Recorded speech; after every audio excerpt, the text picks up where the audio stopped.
আসসালামু আলাইকুম ওয়া রাহমাতুল্লাহ।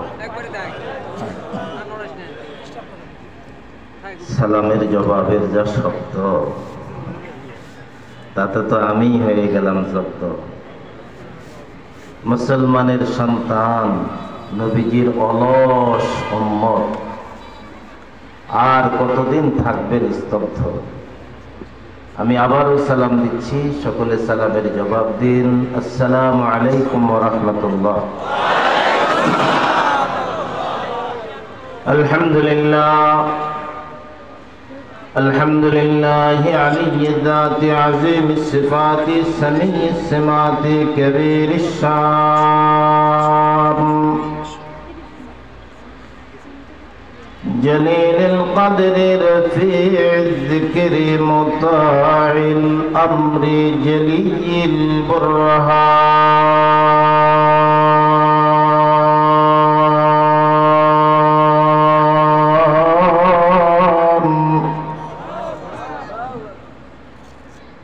ফখীমিল ইসমি আজিজিল ইলমি ওয়াসিল হিলমি কাসীরিল গফরান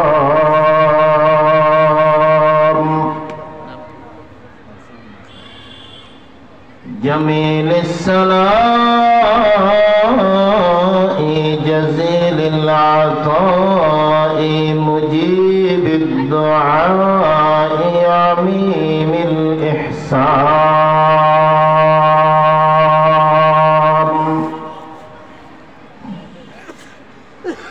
ونشهد أن لا إله إلا الله وحده لا شريك له لا أصل له ولا مثل له لا مثل له ولا مثيل له ولا مثال له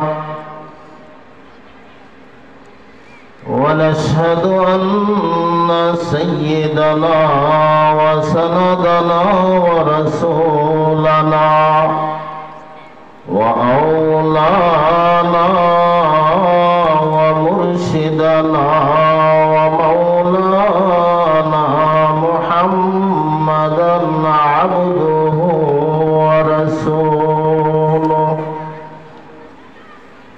الذي أرسله بالحق بشيرا ونذيرا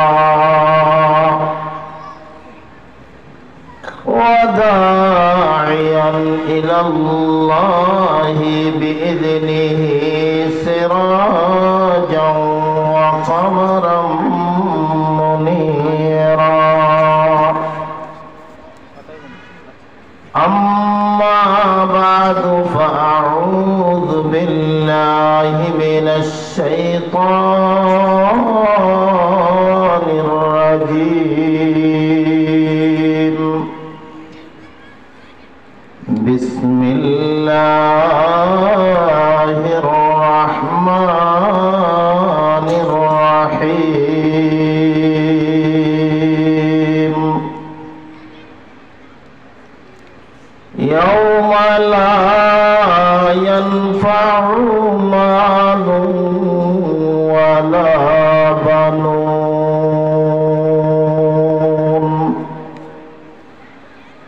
إلا من أتى الله بقلب سليم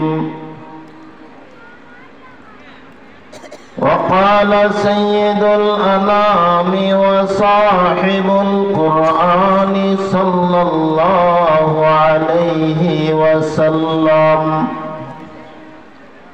إياكم والحسد فإن الحسد يأكل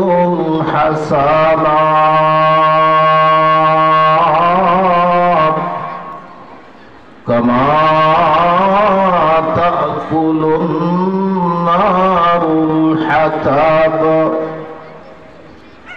صدق الله مولانا العظيم وصدق رسوله النبي الكريم ونحن على ذلك من الشاهدين والشاكرين والحمد لله رب العالمين मैं सूरत यूसुफ को नहीं चाहने वाला मैं सूरत यूसुफ को नहीं चाहने वाला पायस की मानिंद नहीं आशिक लैला मैं तालिब मौला हूँ मेरा इश्क निराला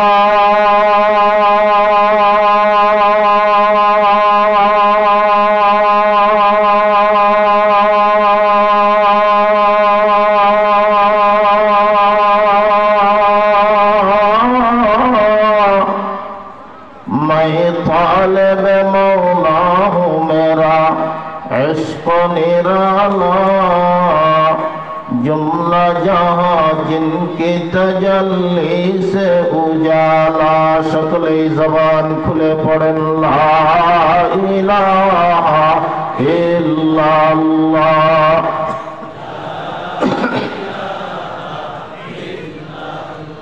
आरो धीरे आवाजेर चोटे आबार सामियानार कापड़ चोपड़ जेन जाय ना छिड़े हाय रे कपाल पोड़ा मुसलमान एकटू कलिजार गभीर थेके मारेन टान जाते करे मजबूत হয় আমাদের ঈমান কারণ জায়গাটা এখন মোটামুটি দখল করে আছে শয়তান একটু খোলেন জবান লা ইলাহা ইল্লাল্লাহ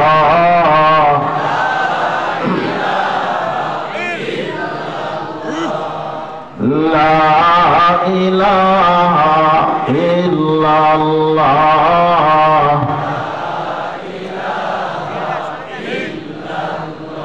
याद में तेरे सबको भुला दो कोई ना मुझको याद रहे याद में तेरे सबको भुला दो कोई ना मुझको याद रहे सब खुशियों को आग लगा दो खानाए दिल आबाद रहे ला इलाहा इल्लल्लाह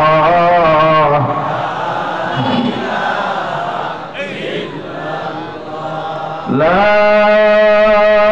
इलाहा इल्लल्लाह मुहम्मदुर रसूलुल्लाह सल्लल्लाहु अलैहि वसल्लम ঐতিহ্যবাহী কাজীপুর উলামা মাশায়েখের উদ্যোগে আয়োজিত 17তম ঐতিহাসিক তাফসীরুল কোরআন মাহফিলের সম্মানিত সভাপতি আমার পীর ভাই আমার আরাফার ময়দানের সাথী আলহাজ मौलाना আমজাদ হোসেন সাহেব দামাত বারাকাতুহুল আলিয়া এ পর্যন্ত আপনাদের সামনে অত্যন্ত প্রাণবন্ত হৃদয়গ্রাহী তত্ত্ববহুল ও তথ্য সমৃদ্ধ আলোচনা রেখে গেছেন আমাদের সকলের পরিচিত মুখ মুফতি শফিক কাসেমি সাহেব এবং আমাদের এলাকায় অবস্থান করছেন দেশের গর্ব মুফতি শিব্বির আহমদ নাঈম সাহেব সাইদ সাহেব আপনাদের এলাকার মুরব্বী সর্বজন শ্রদ্ধা ব্যক্তিত্ব মাওলানা রেজাউল করিম সাহেব অত্যন্ত গুরুত্বপূর্ণ কিছু কথা বলছিলেন আমি বাজে বাক্যালাপ করে আপনাদের মূল্যবান সময় করব না নষ্ট নাতি দীর্ঘ আলোচনা রেখে এই রাত্রিবেলায় আপনাদেরকেও দেব না বেশি কষ্ট 1 থেকে 1.25 ঘন্টা আলোচনা করব কথা একদম স্পষ্ট ততক্ষণ পর্যন্ত থাকা যাবে তো ইনশাআল্লাহ। অতএব আর কোনো বাজে বাক্য আলাপ নাই, সরাসরি আলোচনায় যেতে চাই। আল্লাহ তাআলা ডাক দিয়া বলেন, ইয়াউমা লা ইয়ানফাউ মালুন ওয়ালা বানুন।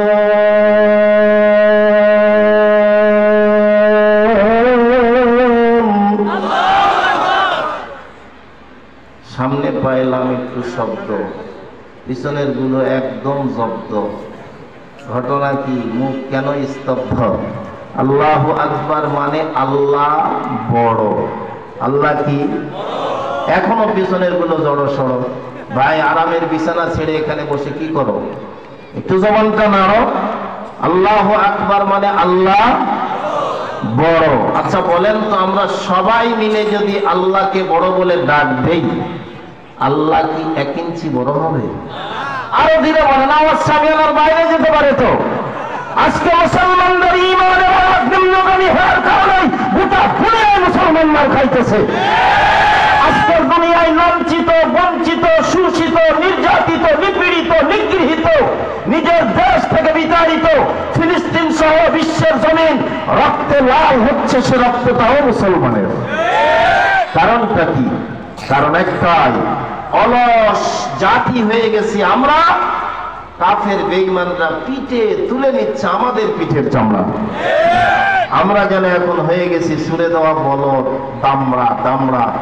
শরীরে আসি, কাজের বেলায় নাই। কথা বলেন, কথা কম না কেন? ঠিক না বেঠে? আলোচনার শুরুতেই আপনাদেরকে বিরক্ত করব না বারবার। আমার চিরাচরিত স্টাইল অনুযায়ী আপনাদের সকলের জবান থেকে নিতে চাই শুধুমাত্র একটি বার। সকলেই হৃদয়ের আবেগ, অনুভূতি, প্রেম, প্রীতি, ভালোবাসা দিয়ে কি বলতে পারবেন? আল্লাহু আকবার। আমিও এক গ্রাম্য চাষা, 100 কিলোমিটার রাস্তা অতিক্রম করে আসলাম। হয়তো বুঝাইতে পারি নাই আমার মনের ভাষা, কিন্তু আমি নিশ্চিত আপনারা যারা বসে আছেন, আপনাদের কলিজায় আছে আল্লাহ ও তার রাসূলের প্রেম, ভালোবাসা। আমি জিজ্ঞাসা করেছি বলতে পারবেন কিনা, আপনারা বলে দিলেন। আমি তো মাতৃভাষায় কথা বলতেছি, বোঝার অসুবিধা হয়? নয়তো আমার নওগাঁ জেলার মহাদেবপুরেরও একটা আঞ্চলিক ভাষা আছে। আপনাদের গাজীপুরের আঞ্চলিক ভাষা নাই? এই কথা বলেন, আছে না নাই? যেমন আমার মাতৃভাষা হলো তুমি কোথায় যাচ্ছ, এটা আমার নওগাঁ জেলার মহাদেবপুরের খাস আঞ্চলিক ভাষা, তুই কুটি যাচ্ছ। আমার সঙ্গে চলেন সীমান্ত একদম বর্ডার পোরশার এলাকায়, এই কথাটাই ওরা আবার ওদের আঞ্চলিক ভাষায় বলবে, কাজ আছো রে, কাজ আছো, ইয়া কাজ আছো। আমার সাথে চলেন বগুড়ার দিকে, দেখবেন ওরা আবার বলবে কুড়ি যেতে পারে। চলেন চট্টগ্রামের দিকে, দেখবেন ওরা আবার বলবে বদ্দা হঠাৎ দেয়। সিলেটে যাবেন, দেখবেন ওরা আবার বলবে অ্যাবলাই, ওই যান। তো আমি তো আমার মাতৃভাষায় কথা বলছি, বোঝার অসুবিধা হয়? আল্লাহর নামের একটা তাকবীর দেওয়া লাগবে, পারবেন সবাই? আচ্ছা বলেন তো দেখি, যে কোনো তাকবীর, যে কোনো স্লোগান, যে কোনো মিছিল বসে বসে দিলে ভালো হয়, নাকি আমার ওই বাবজানের মতো খুঁটির মধ্যে হেলান দিয়ে দিলে ভালো হয়, নাকি একটু দাঁড়ায় দিলে ভালো হয়? দীর্ঘ সময় ধরে আপনারা মাঠে বসে আছেন, মাঠে যারা আছেন আল্লাহর ওয়াস্তে সবাই একটু দাঁড়ান তো দেখি।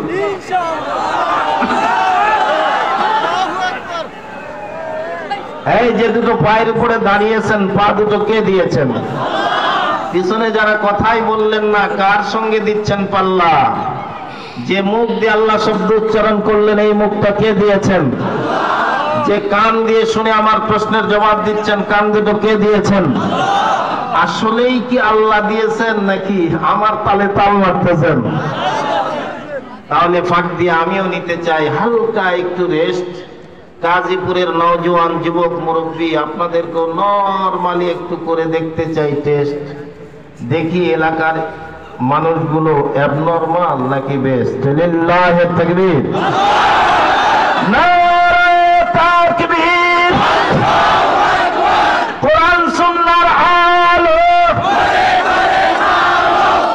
ঘর জ্বালাইতে জ্বালাইতে তো ঘর শেষ। নর্তকী, নায়িকা, গায়িকারা সংসদের ধ্বংস করে দিল পরিবেশ। সংসদের পরিবেশ ফিরানোর দরকার নাই। খোদার কসম, সংসদে যতক্ষণ পর্যন্ত ওলামায়ে কেরামরা না যাবে, কোরআন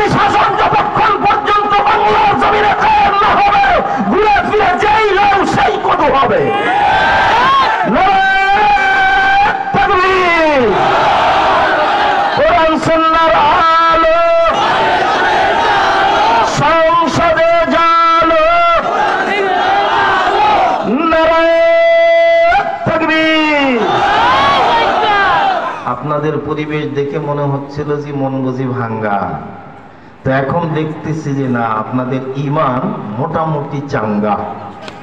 পরিপূর্ণ ঈমানের আলোতে আল্লাহ আমাদের কলিজাটা করে দিক রাঙ্গা। জোরে বলুন আমিন। আরেকটু জোরে বলুন আল্লাহ আমাদের সকলের জান্নাতের হোক জামিন। আর একবার বলেন আমিন। একটু সামনের দিকে আগায় বসেন, জিকির করেন সুবহানাল্লাহ ওয়ালহামদুলিল্লাহ লা ইলাহা ইল্লাল্লাহ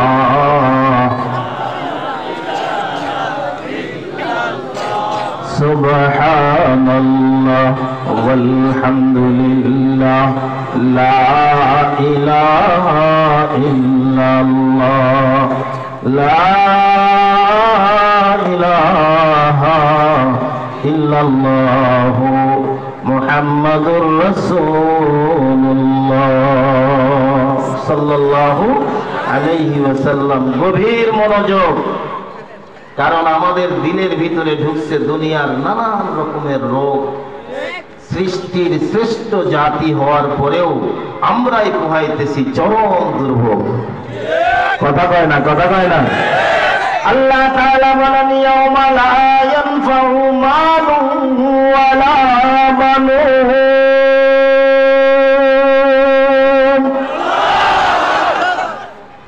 এই আমরা যারা এখানে বসেছি, ব্যতিক্রম একটা আলোচনা শোনায় যায়। আমরা অনেক সময় অসুস্থ হই, কথা বলেন হই না?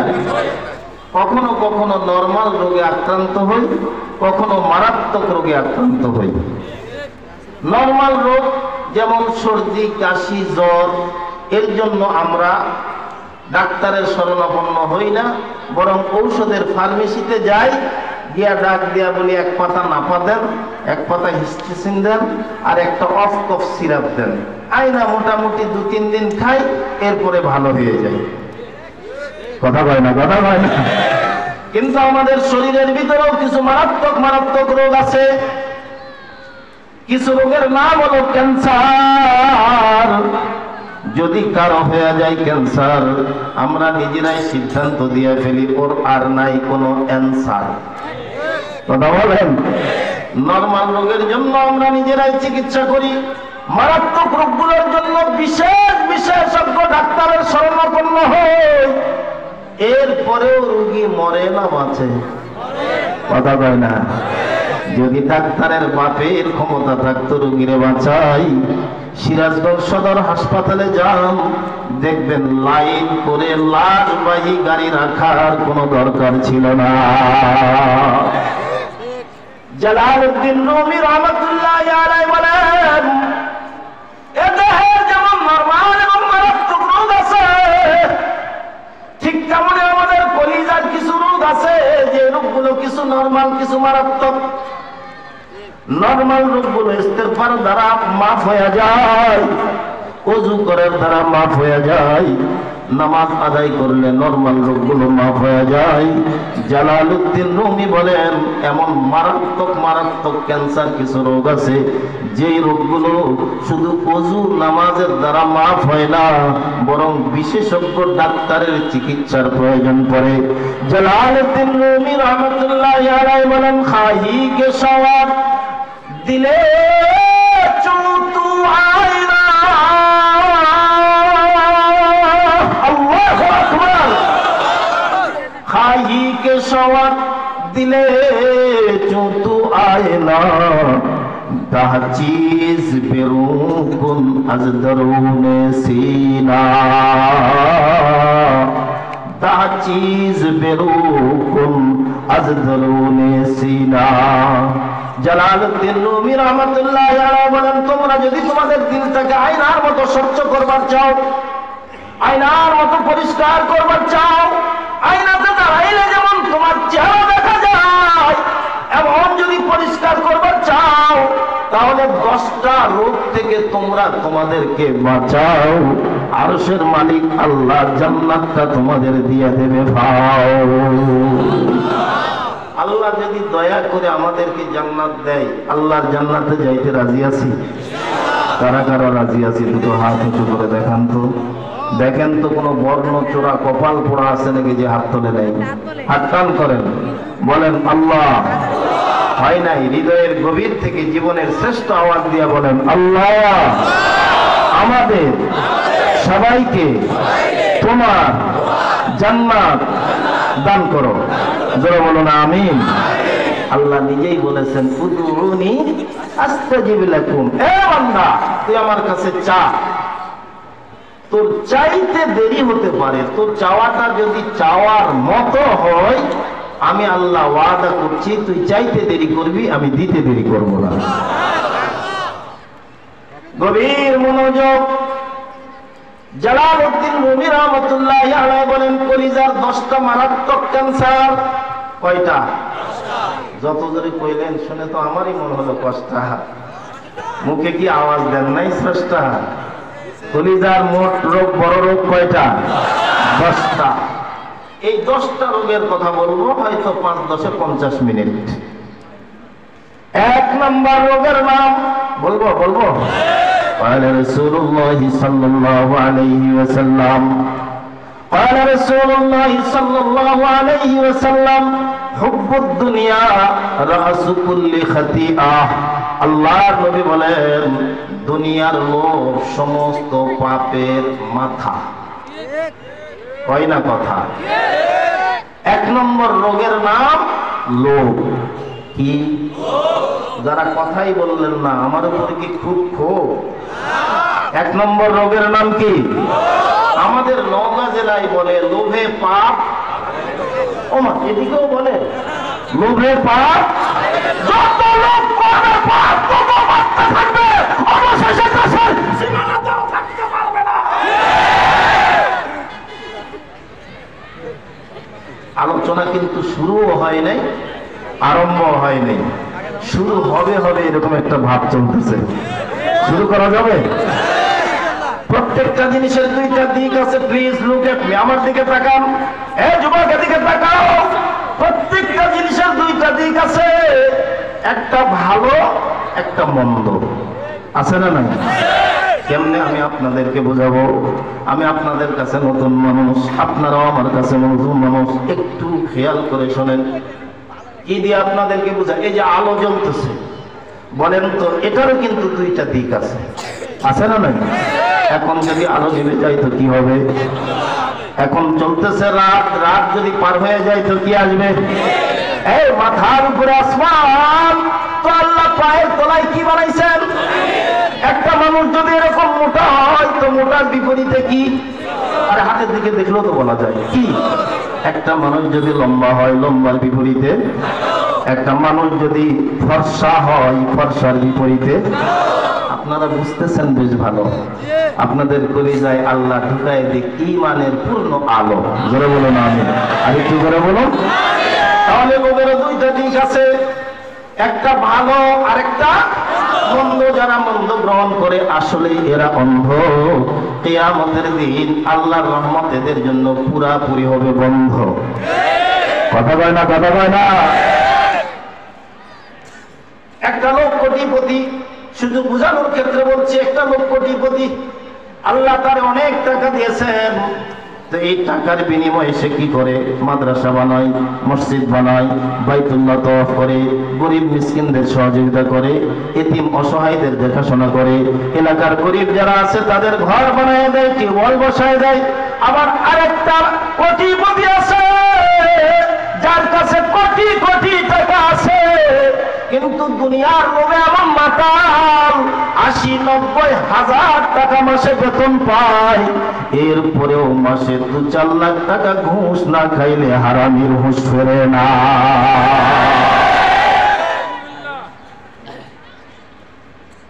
আল্লাহর নবী বলেন হুব্বুদ দুনিয়া, দুনিয়ার মুহাব্বত, দুনিয়ার মায়া, দুনিয়ার ভালোবাসা রাসু কুল্লু খাতিয়া, সমস্ত পাপের মাথা। সমস্ত পাপের। আমার কথা কি বুঝতেছেন? এই আমার দিকে তাকান। আমার দেহে যদি একটা হাত না থাকে তারপরেও আমি চলতে পারবো, যদি 2টা পা না থাকে তারপরেও আমি চলতে পারবো। পারবো কিনা? সব মানুষের জানা, যার 2টা চোখ নাই মানুষ তারে ডাক দিয়া কয় কানা। চোখ না থাকলেও বাঁচতে পারে, কান না থাকলেও বাঁচতে পারে, মুখে ভাষা না থাকলেও বাঁচতে পারে। কিন্তু বলেন তো দেখি, একটা মানুষের যদি মাথায় না থাকে ও কি বাঁচবে? আরো ধীরে বলেন, বাঁচবে? নবী বলেন দুনিয়াটা হলো পাপের মাথা। এই দুনিয়াকে আঁকড়ে যারা ধরবে, দুনিয়াকে যারা কামড়ে নিয়ে নিজের জীবনকে বরবাদ করবে, দুনিয়া নিয়ে যারা মরবে, ওরা জাহান্নামের গর্তের ভিতরে বিরাজ করবে। কথা বলেন, কথা বলেন। আমাদের সৃষ্টি করেছেন কে? বিশ্বাস হয় তো? আমাদের দুনিয়ায় পাঠাইছেন কে? সেই মালিক ডাক দিয়ে বলছেন, এই দুনিয়ায় তোমারে পাঠাইছি, দুনিয়া ছাড়া তুমি চলতে পারবা না। আমি আল্লাহ নিজেই বলছি, তবে দুনিয়া তুই আমার কাছে চাইবি, আমি যেমনে বলি এমনে বলবি, তুই দুনিয়াও পাবি আখিরাতও পাবি, অবশেষে আমার জান্নাতে যাবি। আরেকটু জোরে বলেন সুবহানাল্লাহ। আপনাদের নিয়াও তো দেখি এক জ্বালা, এই দুই ঠোঁটে আর কতদিন লাগাই রাখবেন তালা? নাকি গড্ডালিকার স্রোতে ভাসতে ভাসতে সব হয়ে গেছে সুবহানাল্লাহ। আল্লাহর কুদরতের কথা শুনলে অন্তত একটা শব্দের সঙ্গে দেবেন পাল্লা, হৃদয়ের গভীর থেকে তার পবিত্রতার ঘোষণা করবেন। কি বলবেন বলেন তো? আরেকটু করে বলেন। এই সুবহানাল্লাহর সাউন্ড শেষ পর্যন্ত যেন না হয় ডাউন। দুনিয়া ছাড়া আমরা চলতে পারবো না, তবে দুনিয়া আমরা চাইবো কেমনে? আমাদেরকে বানাইছে যিনি, তিনিই বলে দিয়েছেন দুনিয়া কেমনে চাইবো। কোরআনের ভাষায় আল্লাহ বলেন, বান্দা এমন করে চা, রব্বানা আতিনা ফিদ দুনিয়া হাসানা ওয়া ফিল আখিরাতি হাসানা ওয়া কিনা আযাবান নার। বান্দা তুই ডাক দিয়া বল, আমি আল্লাহ তোর দোয়া কবুল করব না গো। ডাক দিয়া বলো, ও মালিক, দুনিয়ার যা কল্যাণ আমারে দাও, আখিরাতের যা কল্যাণ তা আমারে দাও, ভয়ঙ্কর জাহান্নাম থেকে আমারে বাঁচাও। আমি আল্লাহ বলছি, এমন বান্দা হইতে পারলে আমার জান্নাত পুরাটাই পাওয়া পাও।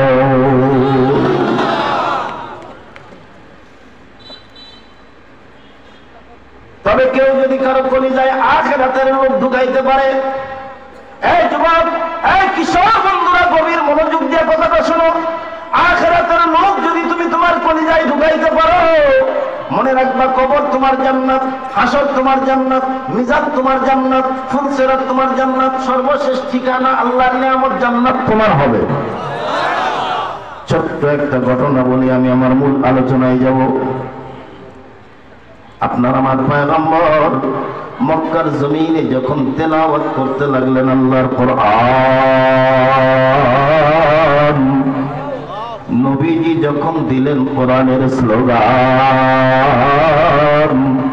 আবু জেহেল, আবু লাহাব, উতবা, শাইবা, ওয়ালিদ ইবনে মুগীরা, আবু সুফিয়ান, যারা নবীজির দেহ থেকে কেটে দিতে চাইল নবীজির গর্দান, যাদের কথাই নবীজির হৃদয়টা ভেঙ্গে হয়ে যায় খান খান,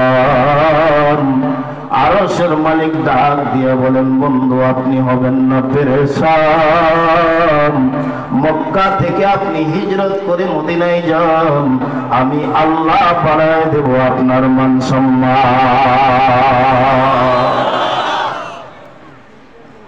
সরকারে দু আলম নবী মক্কা থেকে হিজরত করে মদিনায় যায়, মদিনায় সংবাদ আগেই চলে যায়। এই কিশোর বন্ধুরা, গভীর মনোযোগ দিয়ে শোনো। আখিরাতের লোক যদি কেউ তার কলিজায় ঢুকাইতে পারে, মাওলার দরবারে কেমন দামি হয়ে যায়, নবীর দরওয়াজায় কেমন দামি হয়ে যায়। সরকারে দু আলম মদিনায় আসবেন, এলান হয়ে গেছে। তৌরাত, জবুর, ইনজিলের অনুসারীরা মদিনায় বসবাস করে, এদের ভিতরে সত্যের অনুসারীও কিছু